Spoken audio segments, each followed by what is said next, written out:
Je déteste mon prénom et tout le monde m'appelle Nino. Ce qui est dans le sac en frais, c'est bon. Mais t'es trop mignonne. J'ai ramené du fromage. Oh là là, trop bien. Donc il faut faire une photo, c'est ça? Ouais, t'inquiète pas, c'est pas forcément tout de suite maintenant. Ok. C'est dans maximum 5 minutes. Bienvenue, vous écoutez Entre nos lèvres, le podcast qui raconte les vraies histoires autour de la sexualité, mais pas que. Nous sommes Céline et Margot et depuis 2018, dans un coin de notre salon, on accueille des inconnus et on enregistre leurs témoignages. Grâce à eux, et après avoir compris qu'il existait de nombreux tracas quotidiens pour lesquels il n'y avait toujours aucune solution saine et efficace, on a décidé de les inventer. Du coup, Entre nos lèvres, c'est aussi maintenant une marque de soins qui vous aide au-delà des écouteurs et accompagne votre sexualité, mais pas que. Et pour ce nouvel épisode, on accueille aujourd'hui une nouvelle invitée, Ninou. Ninou a 29 ans et avec elle, nous avons discuté de perspectives et de pavillons. Des ponts qu'on coupe parfois avec un parent, d'aiguilles et de culpabilité, mais aussi des ventres qui poussent en 2 jours et de la vie qu'il faut alors improviser. C'est parti. Alors, est-ce que ça te plaît d'être une femme ? Ça me plaît beaucoup. Je me posais pas trop la question avant. Néanmoins, depuis ma maternité, j'avoue que j'accorde beaucoup plus de crédit et d'importance à mon genre. J'ai l'impression de pouvoir faire plein de choses puisque mon corps a créé la vie. Et depuis, je me sens beaucoup plus badass. Et je sens en fait encore plus de sororité dans le sens où quand je vois une femme, qu'elle soit mère ou pas mère d'ailleurs, peu importe, un peu l'impression qu'on est toutes des Wonder Woman, quoi. Donc ça a changé vraiment ma vision de la femme. Donc je suis très heureuse d'être une femme. C'est quoi pour toi être féminine ? Pour moi, c'est une femme qui est bien dans son corps, dans son genre. Et alors, ça n'a du coup rien à voir avec le fait d'être apprêtée. Je trouve qu'une femme est féminine quand elle a un esprit, une personnalité, quelque chose qui sort d'elle, qui se dégage d'elle. Il n'y a pas de superficialité dans ma définition, en tout cas actuelle, de la féminité. Est-ce que tu sais si tes parents ils étaient contents d'avoir une petite fille ? Ma maman, je ne suis pas certaine que ça l'a rendue particulièrement heureuse ni malheureuse, mais en tout cas, voilà, elle s'en fichait un petit peu. Par contre, mon papa a toujours rêvé d'avoir une petite fille, une petite princesse, donc il était très heureux. Mais je ne correspondais pas forcément à l'idée de la petite fille qui se faisait. J'étais pas vraiment une petite fille toute mignonne, discrète, docile. Je prenais beaucoup de place. J'étais pas un cadeau, en fait, vraiment. Pourquoi tu dis que t'étais pas un cadeau ? J'ai jamais, je pense, vécu dans une situation familiale où mes parents étaient aimants et équilibrés. Je pense que c'était une manière pour moi de me rebeller face à un quotidien qui, dès le plus jeune âge, ne me convenait pas. Et puis même, je me rappelle avoir été frustrée de plein de comportements, parce que mon père, en fait, il avait cette vision de la famille où les petites filles débarrassaient la table, mon frère pas trop. Dès le plus jeune âge, ça m'ennuyait, ça m'énervait, et par le biais d'autres comportements, je pense que je lui faisais comprendre que j'étais pas d'accord avec ça. Donc malgré le fait que tes parents étaient contents de t'avoir, tu les as pas trouvés ni aimants, ni présents pour toi quand t'étais petite ? Non, pas vraiment, non. Ça n'a pas été horrible non plus. Néanmoins, entre eux, ça n'allait pas. C'est peut-être aussi pour ça qu'ils ont mis longtemps avant d'avoir un deuxième enfant. Mon père a toujours voulu des enfants, mais il n'avait pas du tout la patience d'en avoir. J'ai pas vécu en me disant mon enfance a été source d'équilibre et d'harmonie, quoi. Tes parents, ils faisaient beaucoup de différence entre toi et ton frère ? Alors, selon leur dire, non, mais il y avait vraiment une réelle différence. Par exemple, je pouvais pas m'habiller comme je voulais, qu'il fallait toujours que je fasse attention quand j'avais une jupe ou une robe, de bien fermer les cuisses parce que ça ne se faisait pas, alors que j'étais une petite fille, donc c'est aux autres de pas regarder et pas à moi de faire attention à ne pas écarter les jambes parce que je suis petite et je fais pas attention. Quel rôle ils avaient, tes parents, au sein de la famille ? Ma mère était assistante maternelle, donc elle travaillait, mais elle était réellement à la maison. Mon papa travaillait, il rentrait, il fallait que les tâches soient malheureusement effectuées. Ça restait quand même un schéma patriarcal. Donc ma maman gérait les enfants principalement et les tâches ménagères. Papa, ça donnait à quelques petites passions, telles le jardinage, mais c'était quand même différent de ce que faisait ma mère au quotidien. Tu disais que ton père, il n'était pas très patient avec vous. Il jouait quand même avec vous, il s'occupait de vous ou même pas trop ? Ça a été un enfant maltraité. Il a reproduit un peu ce schéma et je pense qu'il avait plein de bonne volonté, mais effectivement, on sentait qu'il perdait très vite patience, qu'il n'avait pas forcément d'envie aussi de partager des moments avec nous qui paraissent anodins pour tous les parents et synonymes de bonheur et qui pour lui sont vite source de conflits ou de stress ou voilà. Tu disais que ton père avait été victime de maltraitance et que c'est quelque chose qui reproduisait dans votre famille. Comment ça se traduisait chez vous ? Beaucoup de violences verbales et de la violence physique. C'était pas quelque chose de récurrent dans le sens où c'était pas chaque jour. C'était beaucoup de comportements de ras-le-bol de manière ponctuelle ou parfois pour une simple réflexion ou autre, il pouvait mettre des raclées. Je pense qu'il faisait énormément d'efforts pour se contenir. Néanmoins, il n'arrivait pas à se contrôler. Ouais. Est-ce que c'est quelque chose où, adulte, tu as pu en reparler avec lui ? Non, parce qu'on a rompu tout lien il y a une dizaine d'années, voire même plus. Donc, c'est pas du tout une question que j'ai abordée avec lui.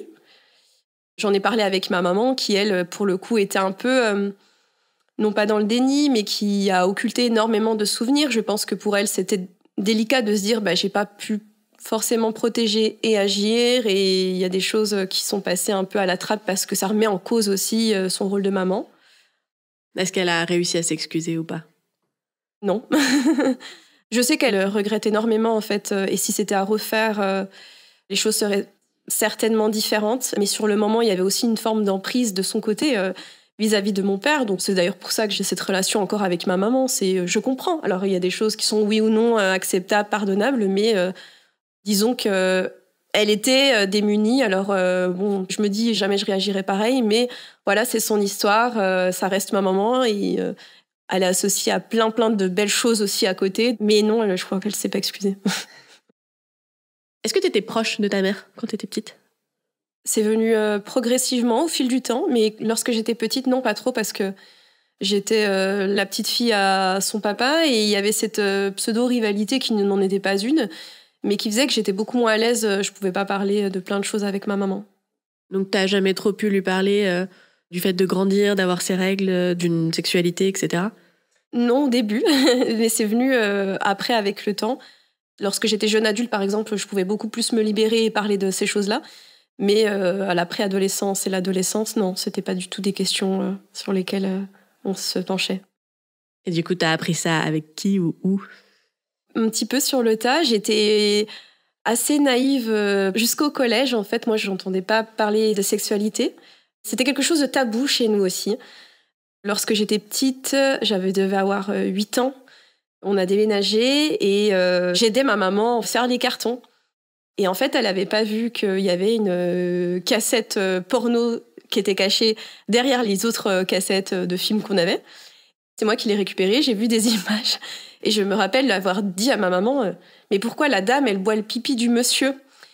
Et ma mère, en fait, directement, s'était braquée « Ah, mais non, mais regarde pas ça !» Et moi, j'avais pas d'explication, je ne comprenais pas. J'ai pas du tout pu en parler avec elle, elle m'a pas expliqué, même avec des mots simples, ce que c'était. Donc j'ai appris un peu sur le tas, au collège, avec les autres. Je me suis fait un petit peu seule mon éducation sexuelle. Quand tu as découvert ce que c'était, est-ce que c'est quelque chose qui t'a intriguée, t'étais curieuse ou ça te dégoûtait ? J'étais très curieuse, en fait. Il y avait un petit peu de dégoût parce que la pudeur aussi, encore du corps et de l'enfance. Mais je voulais vraiment m'informer sur plein de choses, de savoir dans les faits comment ça se passait, en fait. Quelles pratiques, pourquoi, à quelle fréquence. Est-ce que tu fantasmais de faire l'amour ta première fois, tout ça, ou pas du tout ? Franchement, j'idéalisais beaucoup le premier rapport. J'adorais Jane Austen et Brontë, donc j'avais une vision un peu très romantique de l'acte. Lorsque ça s'est fait, je me suis dit, bon, tout ça pour ça. La déception. C'était quand, du coup ? Alors déjà, c'était avec mon premier grand amour, dans le sens où on est restés très longtemps ensemble. Je devais avoir 15 ans. L'acte en lui-même n'était pas fou comme une première fois, mais je me rappelle avoir été heureuse de faire cette première fois avec une personne que j'aimais et avec lui qui plus est. Ça a changé quelque chose pour toi ? Est-ce que, par exemple, avoir fait l'amour, tu te disais « Ouah, je suis devenue grande », est-ce que c'était un rite ? Est-ce que tu t'en fichais ? Non, j'avais quand même sacralisé un petit peu ce moment-là. Je me sentais changée, en fait. J'avais l'impression d'avoir passé une étape.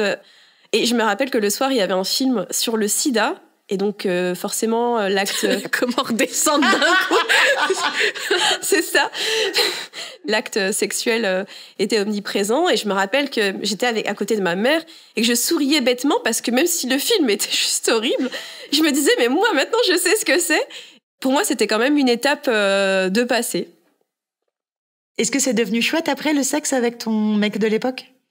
Oui, parce qu'on est restés longtemps ensemble, 7-8 ans, ce qui est énorme hein, quand on a cet âge-là. On a tout découvert ensemble, on s'est exploré, il y avait toujours énormément de bienveillance et de respect. Et en même temps, l'engouement d'un premier amour, on ne sait pas trop gérer ses sentiments. Et le fait de se connaître très jeune et d'avoir tout fait ensemble fait qu'à un moment, on a besoin de voir autre chose et on se rend compte que les raisons pour lesquelles on se met en couple à 13 ans sont différentes à 20. Donc c'était une relation très jolie. Mais ça nous a fait finalement rebondir vers d'autres choses beaucoup plus jolies maintenant et beaucoup plus apaisées. Du coup, après être resté 8 ans en couple si jeune, t'aimais ça et t'avais envie d'être à nouveau avec quelqu'un d'autre? Ou en fait, justement, t'avais envie d'être un peu tranquille et d'être seule? Non, j'avais vraiment besoin et envie de me retrouver. D'ailleurs, ça a été des années où tout le monde pensait que j'allais finir vieille fille parce que j'avais envie d'être tranquille un peu jusqu'à la fin de mes jours. J'avais besoin de me retrouver moi avant de pouvoir à nouveau avoir une vie de couple où on est présent l'un pour l'autre, monogame et compagnie. T'avais 20 ans et les gens pensaient que t'allais finir vieille fille? La perspective d'une vie de couple monotone, le petit pavillon, le chien et les enfants, ça me donnait pas du tout envie. Donc pendant des années, j'ai juste eu envie de m'occuper de moi, avec des petites relations, mais sans plus, quoi. J'avais juste envie d'être seule et de devoir aucun compte. Non, parce qu'au-delà du fait que t'avais que 20 ans, le terme vieille fille est problématique en règle générale. Tu vois, genre si t'as 50 ans et que t'es célibataire parce que tu as envie d'être célibataire ou parce que tu ne le veux pas, enfin peu importe, le terme de vieille fille est juste affreux. Oui, effectivement. C'est juste un choix. En plus, j'étais très jeune et ça a changé après au cours du temps, mais ça aurait pu ne pas changer et ça n'aurait pas fait de moi une personne moins intéressante. Et puis finalement, je rencontre Thibaut l'été 2018. C'est quelqu'un qui était en fait au lycée avec moi. Je connaissais de vue finalement, mais sans plus. Une rencontre un peu improbable et qui... Au début, paraissait pas, en tout cas, être une relation qui pouvait déboucher sur une relation sérieuse. Donc, on se voyait, en fait, de manière assez légère. Alors, c'était pas un plan cul, mais on s'était pas non plus projeté énormément. Et puis, les mois, en fait, ont passé et on s'est rendu compte l'un et l'autre qu'on s'était beaucoup attachés et que la relation avait pris un tournant différent, beaucoup plus sérieux. Mais totalement naturellement. On se rencontre en août 2018, on passe Noël à deux, tout mignon. C'était sa dernière année en fait de master. Et puis il envisageait pour son stage de fin d'études d'aller en Suisse. Son stage durait quelques mois et après il avait l'intention d'y vivre. Il commençait, je crois, début mars. Et en fait, j'avais eu plusieurs infections urinaires à répétition. Je me sentais un peu, pas très bien, affaiblie. Lors de ma dernière infection urinaire, j'avais eu une ordonnance pour réaliser un bilan complet, donc une prise de sang. J'avais procrastiné pour la faire. Je décide de la réaliser courant avril. Et après cette prise de sang, on se rend compte que je suis enceinte. Bon, ok. Je me dis, c'est pas grave, je m'y attendais pas, ça doit être tout le début, puisque j'ai encore mes règles il y a peu. Je me dis, il faut que j'en sache un peu plus, en fait, pouvoir, moi, me retourner pour procéder à une IVG. Les hormones de grossesse étant élevées, mon médecin traitant qui a vu les résultats m'a dit d'aller directement en urgence gynécologique. À ce moment-là, je me suis dit, je vais pouvoir procéder à une IVG, peut-être même tout de suite. Enfin, voilà. L'interne, du coup, me dit, pas de souci, on va vous ausculter. Lorsqu'il me fait l'échographie, directement, il me dit, non, mais vous êtes enceinte au moins de 5 mois. Je comprenais pas, en fait. Je dis, mais c'est pas possible, j'avais mes règles. Et en fait, il me dit, mais si, regardez. Et il rigole. Ah, il me dit, regardez, c'est une petite fille.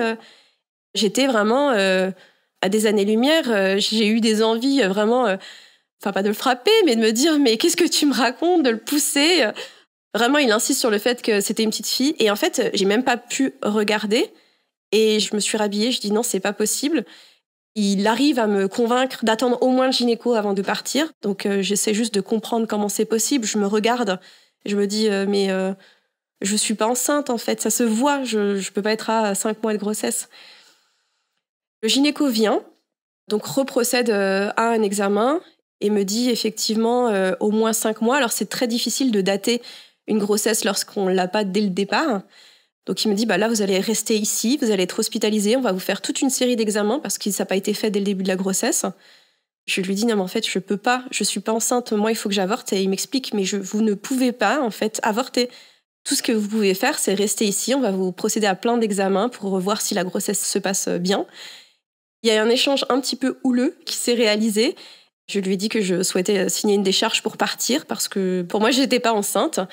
Et il me dit, mais attendez, c'est la moindre des choses de faire ça, vous n'êtes déjà pas rendu compte que vous étiez enceinte.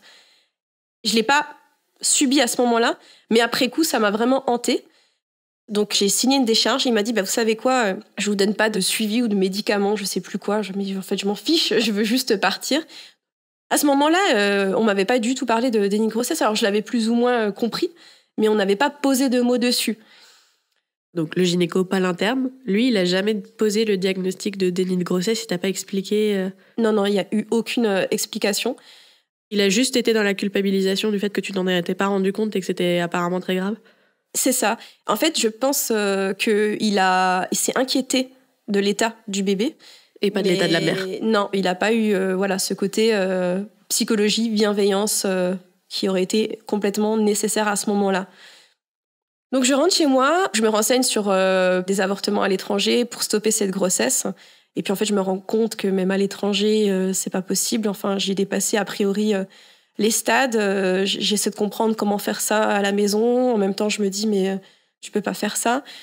On trouve vraiment des tutos sur comment avorter à la maison sur Internet ?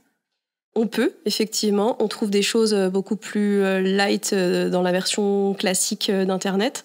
Moi, j'avais envisagé d'aller sur le dark web aussi pour trouver vraiment des tutos. Je ne l'ai pas fait. Il y a des pseudo-plantes médicinales qui aideraient à faire avorter.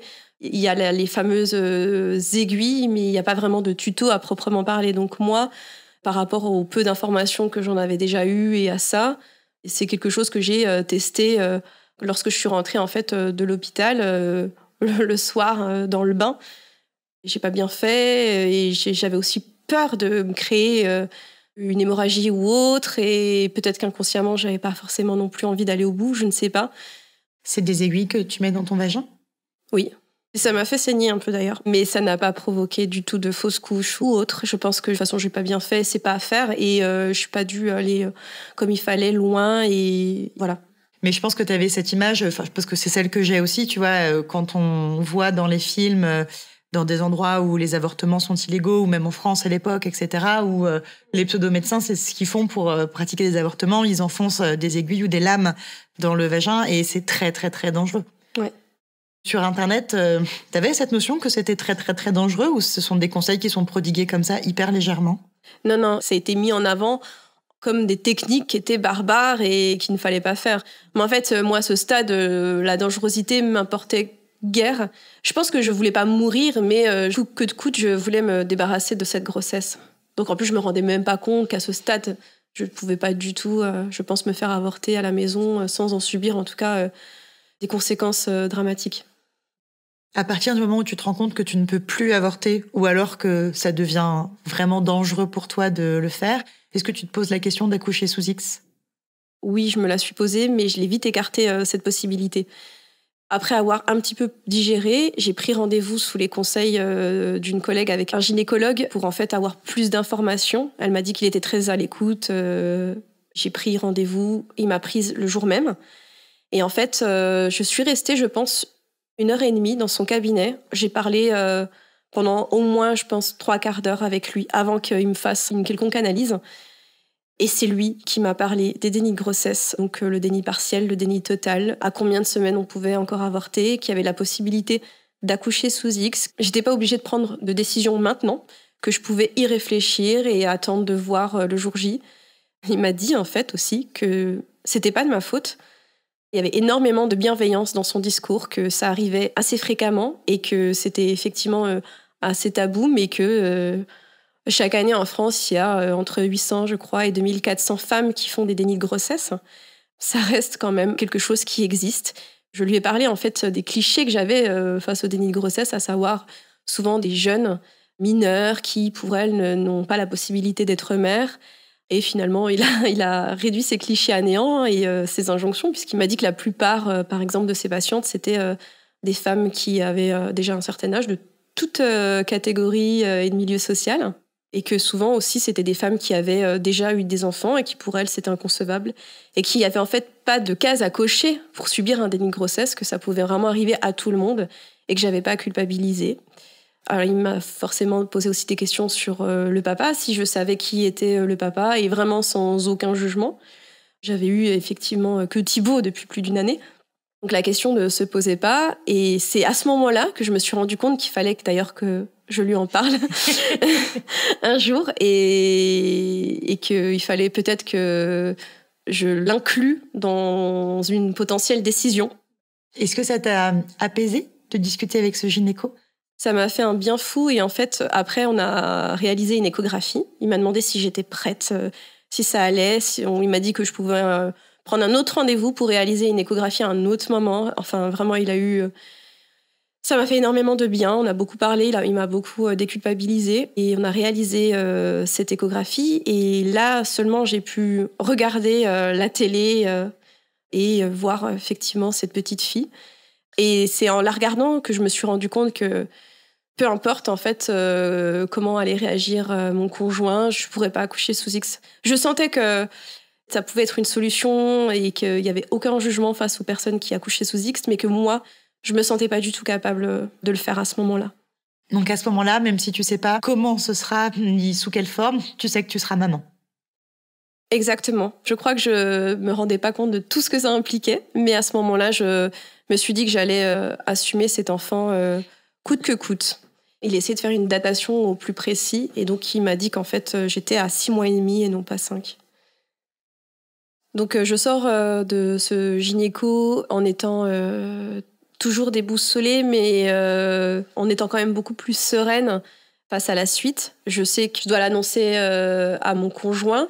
Ça fait quelques jours, du coup, que j'ai cette annonce de grossesse. Et il était convenu que je le rejoigne sur Annecy le week-end. Donc, je décide, en fait, de ne pas lui dire et d'attendre le week-end pour lui annoncer. Donc, j'en parle à mes amis proches qui viennent me voir le soir et on discute, on essaie de comprendre. À ce moment-là, j'ai besoin, finalement, d'en parler à mes très proches. Sauf que, en 2 jours, mon ventre a poussé. Et mes amies, 2 jours après, le vendredi soir, viennent me voir et elles sont totalement étonnées de mon corps, en me disant « Mais Ninou, il y a 2 jours, on t'a vu, t'étais normale, et là, t'as un vrai petit bide de femme enceinte. Comment tu vas faire ?» Je ne sais pas. Le samedi matin, j'avais un ventre de femme enceinte et je devais prendre un blablacar le soir pour rejoindre mon conjoint sur Annecy. Moi qui pensais faire une annonce en lui expliquant, je me suis dit mais il va me voir avec un bébé. Et le week-end d'avant, en fait, il m'avait vue avec ma morphologie classique. Et en fait, moi, je me dis de toute façon, je vais me déplacer, non pas pour rien, mais dans ma tête, en fait, il va me quitter. Ça fait moins d'1 an qu'on est ensemble, il est loin. Il est stagiaire, donc il n'a pas forcément une situation à ce moment-là pour assumer un enfant. On a parlé d'enfant parce que moi, j'en voulais pas forcément et que lui, il en voulait. Mais je savais qu'il en souhaitait plus tard, dans un schéma classique. Donc, je me suis dit que même s'il souhaitait des enfants plus tard, c'était absolument pas le moment. Ça fait moins d'1 an, on s'aime très fort et on envisage de vivre ensemble. Néanmoins, c'est quand même récent, on n'a pas forcément de situation. Donc, j'étais persuadée qu'il allait partir, qu'il allait me quitter. Et vraiment, dans ma tête, j'avais déjà anticipé ça. Et je m'étais dit, c'est pas grave, je vais gérer ça toute seule. J'étais persuadée que ça allait mettre un terme à notre relation. Et j'avais même regardé d'ailleurs les Blablacar de retour, mais ma meilleure amie habite à Annecy, donc je savais que je pouvais dans tous les cas aller chez elle. Et je m'étais dit, dans tous les cas, si ça se passe mal, soit je rentre, soit je vais chez Alicia. Je prends un espèce de haut qui ressemble un peu à un poncho pour essayer de dissimuler mon ventre comme je peux. Je prends un Blablacar avec un couple de personnes âgées. Au moment où il me restait, je pense, 1h30 avant d'arriver sur Annecy, je commence à suffoquer, à être mal. Je commence à faire une vraie crise de panique. Je dois respirer dans un petit sac, essayer de me calmer, je tremble de partout. Le couple, du coup, s'arrête, me demande si ça va, on prend l'air. Je commence un peu à me calmer et je me dis, en fait, je vais jamais réussir à le voir comme ça et lui dire de manière brutale ce qui se passe. Donc tant pis, je vais être peut-être un peu lâche, mais je vais lui envoyer un message. Je lui envoie un message et ça commençait du coup à aller mieux parce que pour moi, dans tous les cas, ça signifiait la fin, mais au moins je m'étais un peu déchargée de tout ça et en plus je m'étais dit si jamais il me dit ciao, je vais directement chez ma copine. J'étais toujours pas bien, les fourmis partout. Lui me dit pas de souci, on va regarder les solutions qui s'offrent à nous. Sous-entendu, on va regarder si on est encore dans les temps pour avorter. Donc là, de manière très frontale, je lui explique, je dis non, mais en fait, c'est pas possible, je suis à 6 mois et demi. Il me dit, d'accord, il me pose 2-3 questions. Et en fait, lui, il habitait à 1 heure d'Annecy. Donc, il fallait qu'il parte, en fait, pour venir me rejoindre. Et il me répond, ok, pas de souci, je pars, je t'aime plus que tout. Et je me suis dit, mais en fait, il a pas compris. Il a pas compris ce que je suis en train de lui dire. Là, je lui dis qu'un bébé va arriver incessamment sous peu. Je relis mes messages en plus tellement mal que j'ai pas du tout mis les formes, donc j'ai été très frontale en lui expliquant. Il me dit bon, ok. Et en fait, je sors du Blablacar, il m'attendait, il m'a fait un gros câlin, il a touché mon ventre. Et vraiment, il a eu un comportement génial dans le sens où il m'a dit écoute, c'est pas grave, attends, on va regarder, on va essayer de voir comment on va faire, on va gérer. Il m'a dit directement que terminer cette histoire ou ne pas connaître son enfant, c'était inenvisageable pour lui. Dans tous les cas, moi, il se voyait être avec moi et finir sa vie avec moi et potentiellement avoir des enfants et que c'était juste arrivé plus tôt prévu. Il m'a dit, voilà, j'espère juste que ça va déboucher sur un CDI, histoire que je ne sois pas encore stagiaire. Et on va essayer de vivre ensemble maintenant. Et vraiment, j'ai été en colère, mais d'un autre côté, je me disais, mais il est naïf, en fait, il comprend pas. Je me rappelle de cet échange où j'étais très touchée et en même temps, j'avais envie de le secouer et de lui dire, mais tu comprends ce qui est en train de se passer? On va pas, c'est pas, ok. Et vraiment, il avait cette notion un peu de détachement, de légèreté, de me dire, écoute, on va gérer, il y a des gens bien moins qualifiés que nous qui ont des enfants, on va réussir. Et puis, il y a des choses qu'on gère pas, c'est pas grave, on essaiera de faire au mieux. Après coup, il m'expliquait qu'en fait, il a aussi un peu surjoué ce côté-là parce qu'il me voyait totalement en panique et qu'il n'avait pas non plus envie de sombrer. Mais il l'a vraiment beaucoup mieux pris que moi à ce moment-là. Est-ce que son insouciance, elle t'a fait du bien finalement? Elle m'a fait énormément de bien. J'aurais pas pensé qu'il réagisse comme ça. Parce qu'en fait, il a eu énormément d'interrogations et d'incompréhensions puisque le week-end d'avant, il m'avait vu, tout allait bien, j'avais mes règles chaque mois. Mais à aucun moment, il m'a culpabilisé de quoi que ce soit. Il a juste accepté la chose. Et le lendemain, on était censé retrouver ses parents près du lac Léman. Et il me disait, là, il va falloir que je le dise à mes parents parce que c'est difficile de cacher.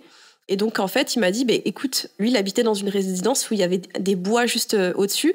Va te mettre dans les bois. Parce qu'il adorait d'aller le cacher dans les bois. Enfin, c'est vraiment un petit bosquet et c'était juste le temps que ses parents arrivent et qu'ils leur disent. Oui, et pour après, pas que ce soit parce qu'ils te voient qu'ils c'est ça. Moi, c'est aussi le moment où j'en ai profité pour appeler un peu ma famille et dire finalement, je vais avoir un enfant. Et donc, il m'envoie un message en me disant viens, c'est bon. Ses parents et sa sœur venaient d'être mis au courant. Totalement dans l'incompréhension. Il met jamais les formes. Donc, il leur a dit cache comme ça. Ninou est enceinte, on s'en est pas rendu compte, c'est un déni, vous allez être papy-mamie, donc en gros, c'est un peu soit vous me soutenez pas, mais enfin voilà, et peut-être qu'il aurait fallu un peu plus de communication, je ne sais pas. Eux posaient des questions, mais ils sont issus d'une autre génération et ils avaient jamais, je pense, entendu parler, en tout cas pour les parents, de déni de grossesse, donc pour eux, c'était juste inconcevable. Sa sœur, si, un peu plus, parce qu'elle est plus de nos âges, mais pour autant, quand même, pleine d'interrogations.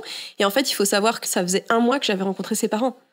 Donc, ils venaient de me rencontrer, et là, il s'est dit, finalement, ça va être la mère de notre petit enfant. Ils sont repartis le soir même, c'était prévu. Moi, je repars en Blablacar, et ce que j'ai su après, c'est qu'ils sont revenus le lendemain pour parler seul avec mon conjoint. Et entre-temps, ils n'avaient pas dormi de la nuit, ils s'étaient posé plein de questions, ils avaient ruminé, ils ne comprenaient pas. Pour eux, c'était intentionnel de ma part. J'avais fait un enfant dans le dos. Ils me connaissaient pas en même temps, donc c'est vrai que sur le moment, ils connaissaient pas du tout le déni. Pour eux, c'était pas possible de ne pas se rendre compte qu'on soit enceinte. Thibaut a eu un discours où il m'a soutenue coûte que coûte. En fait, c'était pas de l'obligation de rester avec moi. Et il leur a bien précisé. Donc les choses se sont un tout petit peu apaisées après, malgré plein de réflexions aussi, de doutes potentiels sur la paternité parce que ils me connaissaient pas. Donc voilà, est-ce que tu es bien le papa ? Est-ce que donc voilà, les choses en fait pour tout le monde commencent à être acceptées. Et j'avoue que finalement, je suis celle qui avait le plus de mal. Je savais que j'allais être maman, je savais que ma décision était prise, que je ne pouvais pas accoucher sous X. Néanmoins, j'arrivais pas à réellement conscientiser cette grossesse. Et il y a eu un petit événement qui me l'a fait conscientiser. J'avais des petites contractions, j'avais un petit peu mal au ventre. Et j'ai fait un check-up à la maternité. Et on s'est rendu compte que mon col était en fait raccourci au minimum. Pour accoucher, il faut qu'il soit raccourci et qu'il s'ouvre. Si mon col s'ouvrait, j'accouchais pour le coup prématurément quand même. Donc on m'a alité 3 semaines à l'hôpital. C'était très difficile, mais en même temps, je crois qu'il me fallait ça pour comprendre enfin que j'étais enceinte et que j'allais accoucher et que j'allais avoir un petit bébé. Je l'ai senti bouger très rapidement une fois que j'ai conscientisé la grossesse. C'était perturbant parce que je me suis dit, mais comment j'ai pu, moi, ne pas la sentir durant tous ces derniers mois. Lors des dénis de grossesse, les enfants se mettent à la verticale, le long de la colonne. S'ils font des mouvements, c'est minime, ou en tout cas, c'est pas perçu par la maman comme étant des mouvements de bébé. Moi, pour l'avoir du coup vécu, je n'ai jamais à un moment senti les mouvements comme j'ai pu le sentir lors de mon dernier trimestre là. Lors de mes 3 semaines, je l'ai bien senti bouger. J'ai pu réellement me concentrer sur cette grossesse et me dire, oui, là, tu vas avoir un enfant. Alors, tout n'est pas géré. Tu as fait 0 cours de préparation, mais c'est pas grave, tu vas gérer. Et c'est après, en fait, où j'ai beaucoup culpabilisé. À ce moment-là, ça allait mieux. Il y avait une sorte d'acceptation qui a été faite. Je suis ressortie de l'hôpital et finalement, on me l'a déclenchée parce qu'elle ne voulait pas trop sortir. Mon accouchement se passe tant bien que mal. Et lorsqu'elle naît, j'ai ressenti, en fait, cet amour complètement intense et viscéral que certaines femmes ressentent lors de l'accouchement. Et j'étais vraiment, mais tellement loin de m'imaginer à quel point j'allais pouvoir ressentir de l'amour. Je m'étais dit que j'allais l'aimer, mais à ce point-là, et tout de suite, en fait, c'était pas possible. Jusqu'à il y a encore quelques mois, je trouvais que tous les enfants étaient ridicules. Et là, je voyais un petit être en plus qui, objectivement, ressemble à un tétard. Et c'était directement, tu peux donner ta vie pour elle. Et après coup, j'ai beaucoup culpabilisé parce que j'ai réussi en fait en plus à développer de l'amour maternel dans le sens, enfin comme on l'entend. Et alors pourquoi je l'ai pas senti avant ? C'était des semaines et des mois où vraiment j'ai été sa première année. Je culpabilisais tout le temps pour tout et rien. J'allais la voir entre 8 et 10 fois dans la nuit pour être sûre qu'elle respire. J'avais peur de tout mal faire. Alors que je ne suis pas du tout comme ça. Je suis plutôt quelqu'un... Je suis arrivée à mon accouchement en retard. Je suis plutôt légère, quoi. Et là, je devenais en fait une espèce de maman stressée parce que je me suis dit, mais comment c'est possible que je puisse vivre ça maintenant, alors qu'avant, pour moi, c'était inconcevable. Et d'un autre côté, je me suis dit, mais si ça avait été le cas, j'aurais certainement avorté. Donc, je n'aurais pas connu ma fille comme je l'ai aujourd'hui. Et donc, l'après-coup, il y a eu une phase où j'étais un peu perdue, une phase d'acceptation. Lorsque j'ai accouché, c'est là où vraiment la culpabilité s'est ancrée dans mon quotidien. J'étais très, très anxieuse à l'idée de faire mal, à l'idée de la perdre. Et en fait, je culpabilisais par rapport aux pensées que j'avais eues et aux gestes que j'avais eus vis-à-vis d'elle. Et en plus, c'est un bébé qui était particulièrement cool et calme. Elle a fait ses nuits au bout de 3 semaines. Et des nuits, elle se réveillait à 9-10 heures le matin. Donc, le truc qui n'arrive jamais. Et je m'étais dit, mais en fait... je pense que si elle est aussi cool, c'est parce qu'elle a tellement eu peur de nous déranger, de me déranger, et ça me faisait encore plus culpabiliser. Donc il y avait ce cercle vicieux où vraiment j'étais anxieuse tous les jours de mal faire. Est-ce que ton anxiété, elle était aussi nourrie par la crainte que tu avais du regard des autres vis-à-vis de cet historique de grossesse, ou t'as pas eu de retour un peu dérangeant ou malveillant des gens une fois que tu leur as expliqué ? Si, j'ai eu beaucoup de retours mal intentionnés, maladroits aussi, parce qu'il y a plein de gens en fait qui te font des réflexions. mais tu sens qu'il n'y a pas une volonté de te blesser ou de te piquer, c'est juste que pour eux, ils comprennent pas. Parce que, par exemple, ma belle famille qui a mal accepté au début, qui comprenait pas, qui ont eu des propos très durs, ils ont très vite changé d'avis. Ils sont issus d'une autre génération, donc c'est quelque chose que tu comprends et que, plus ou moins, que tu acceptes, parce qu'en même temps, derrière, ils ont assuré, il n'y a pas de sujet là-dessus. Par contre, des personnes de notre entourage, de notre âge, surtout les femmes qui te disent tu n'as pas peur de ne pas créer de lien avec ta fille puisque tu n'as pas eu de lien in utero avec elle. C'est quand même assez violent. Il y a déjà de base une énorme culpabilité qui est présente. Tu te questionnes encore plus sur ça et puis en même temps tu relativises en te disant que tous les enfants qui ont été adoptés et puis alors le papa aussi, il n'a pas porté son bébé et il crée un lien qui est très fort. Donc beaucoup aussi de commentaires par rapport à mon conjoint et de la chance que j'avais qu'il soit resté malgré l'annonce de ce dernier et de cette grossesse tardive. Je devais me sentir chanceuse et je le suis parce que c'est une super personne, un super partenaire, un super papa. Néanmoins, c'est également son enfant. Donc je trouve ça assez fou avec le recul qu'on dise « Oh mon Dieu, mais tu as de la chance, il est resté ». Et je lui ai d'ailleurs demandé avant le podcast, est-ce que quelqu'un un jour t'a dit « T'as de la chance, Ninou, elle a géré sa grossesse et elle n'a pas accouché sous X sans te poser la question ». Et non, jamais personne ne lui a dit oh, « T'es chanceux, Ninou, elle est quand même restée ». Personne, elle en a fait. géré comme une chef, quoi. Je me sens chanceuse de l'avoir pour plein d'autres raisons, mais sur cette situation-là, je suis contente qu'il soit resté parce que c'est l'homme que j'aime et c'est notre enfant. Il a assumé son enfant également, au même titre que moi.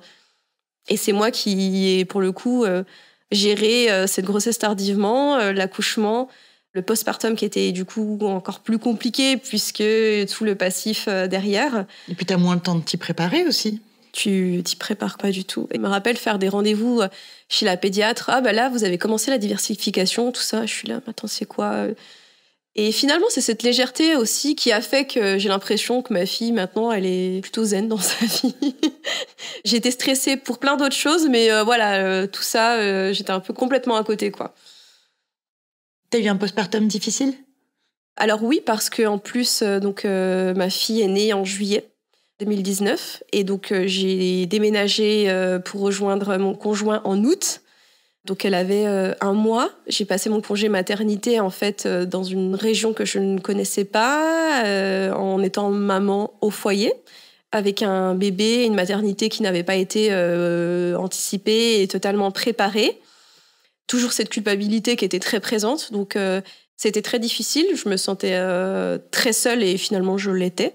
Malgré le soutien indéniable de mon conjoint, à ce moment-là, j'ai regretté de ne pas avoir, par exemple, assez d'informations sur toutes les sages-femmes, les doulas qui sont présentes pour les postpartum. Ton corps, il avait changé comment depuis cette annonce de grossesse à 6 mois et demi et puis là, en postpartum parce que le changement, il a été brutal aussi pour toi. Oui, mon ventre a du coup poussé en 48 heures. Donc c'était très compliqué. En plus, je ne savais absolument pas gérer ce petit ventre. Il n'avait pas eu le temps de prendre sa place. Je me suis retrouvée comme un petit bibin d'homme très rapidement. Donc, c'était difficile aussi de me voir changer comme ça. Lorsque j'ai accouché, il y a aussi ce côté, mon Dieu, mon corps, il m'a permis de faire ça et de créer ce petit être. Donc, j'ai pas été dure avec lui après, dans le sens où, au contraire, j'ai essayé de le bichonner un peu, de refaire un peu de sport quand j'ai pu. Un tout petit peu, hein, je suis pas une grande sportive, mais parce que je me suis dit, alors là, j'avais des vergetures partout, puisqu'en 2 jours, voilà. Esthétiquement, c'était pas jojo. J'ai un peu allaité, donc mes seins avaient perdu de leur tonicité. Mais j'avais un regard qui était beaucoup plus doux envers moi-même, contrairement à avant, en me disant, oui, mais en même temps, ton corps a changé, mais tu as changé. Et tu as fait tout ça, et c'est tellement mieux, finalement, que d'avoir un corps qui correspond à certains critères de beauté, quoi. Et puis, de toute façon, j'ai le temps. Je préfère faire doucement et sûrement plutôt que de vouloir à tout prix refaire des régimes et autres. Donc non, là-dessus, ça a été. Et aujourd'hui, tu t'entends bien avec ton corps ? C'était un peu compliqué ces derniers temps parce que j'avais réussi à récupérer une certaine silhouette après ma première grossesse. Et puis, j'ai pris un petit peu de poids sans forcément trop de raisons. Et même si je me disais, c'est rien, c'est juste des kilos. En fait, les conseils que je donne aussi à mes proches, mais arrêtez de vous mettre la pression, on s'en fiche, tu es belle, tu es beau. Et quand il s'agit de soi, on est beaucoup plus drastique. Et donc, ouais, j'avais un petit peu mal vécu parce que j'avais pas d'excuse finalement à cette prise de poids. Et donc là, maintenant que je suis enceinte de mon deuxième, j'ai également repris du poids dans le cadre de la grossesse sans avoir perdu les anciens kilos. Donc c'est un tout petit peu difficile pour moi. Mais en même temps, j'aime ce corps qui crée aussi la vie et j'essaie vraiment de prendre du recul et de me dire que j'aurai un peu plus de travail à fournir si je veux récupérer mon corps d'avant. Mais que voilà, ça ira doucement et sûrement et qu'en même temps, il accomplit des choses magnifiques, encore une fois. Donc j'essaie vraiment de prendre du recul sur tout ça. Tu te sens apaisée pour cette nouvelle grossesse ? Je me sens totalement apaisée pour cette nouvelle grossesse. J'envisage d'accoucher en physio dans une piscine. Enfin bon, je pense que ça sera dans tous les cas ma dernière. Donc je me dis, je la vis pleinement.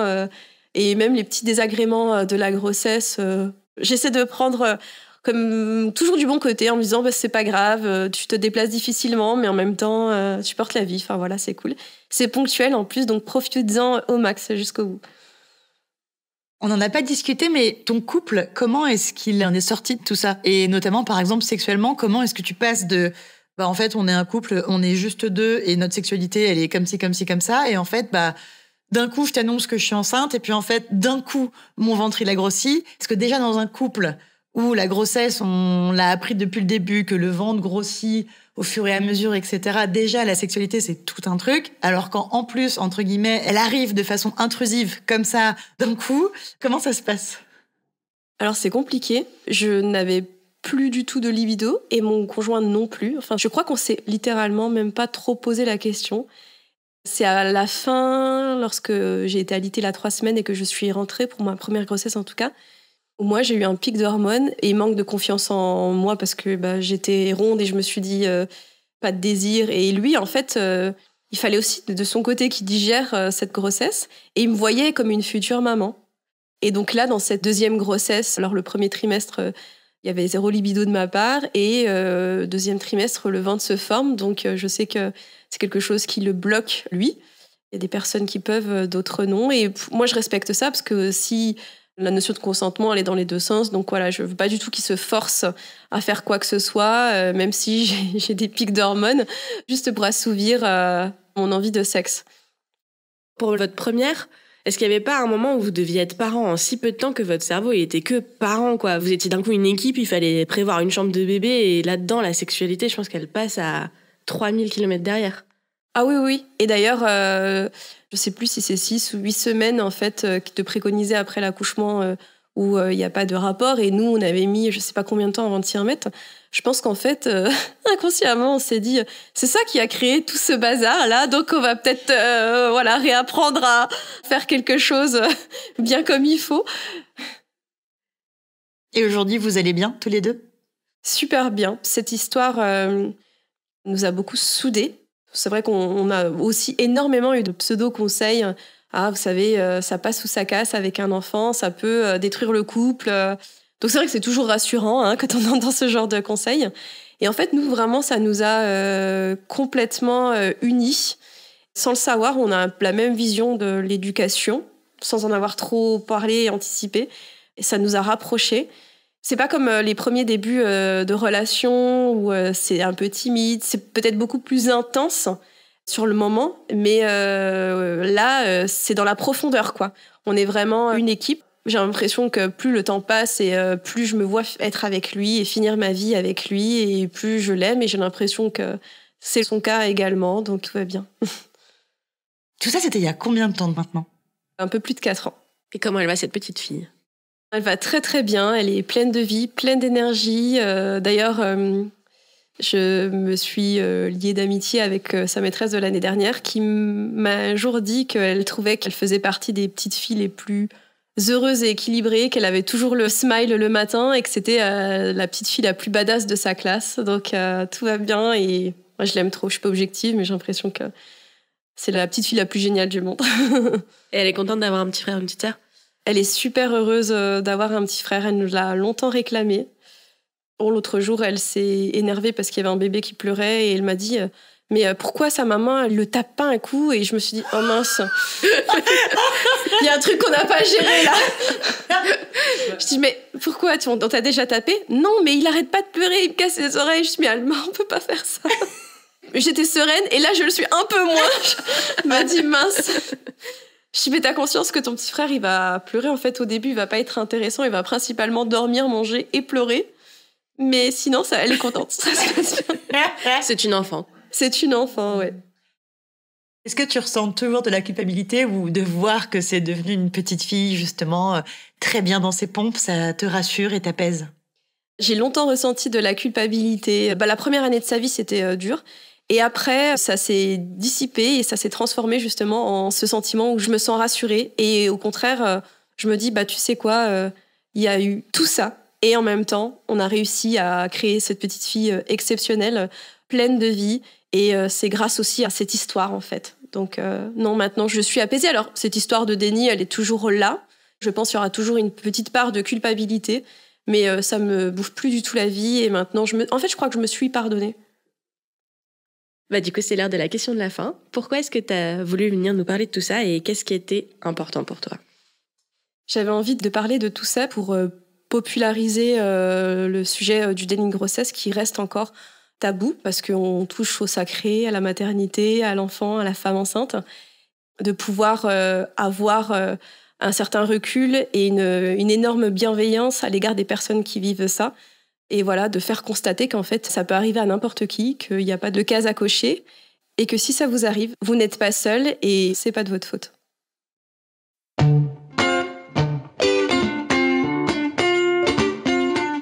Merci 1000 fois pour votre écoute et surtout pour la confiance que vous nous accordez depuis toutes ces années. Si notre émission existe toujours et reste indépendante, c'est uniquement grâce à votre soutien et à vos commandes sur notre boutique entrenoslèvres.fr.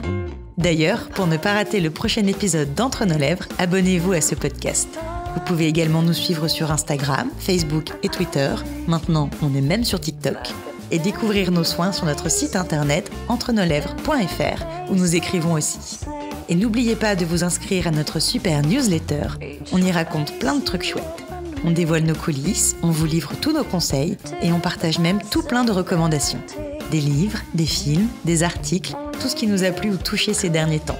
Promis, c'est cool. Ah oui, et puis le montage et le mixage de cet épisode ont été faits par Marthe Cuny et la musique du générique par Martin de Bauer. Allez, à bientôt.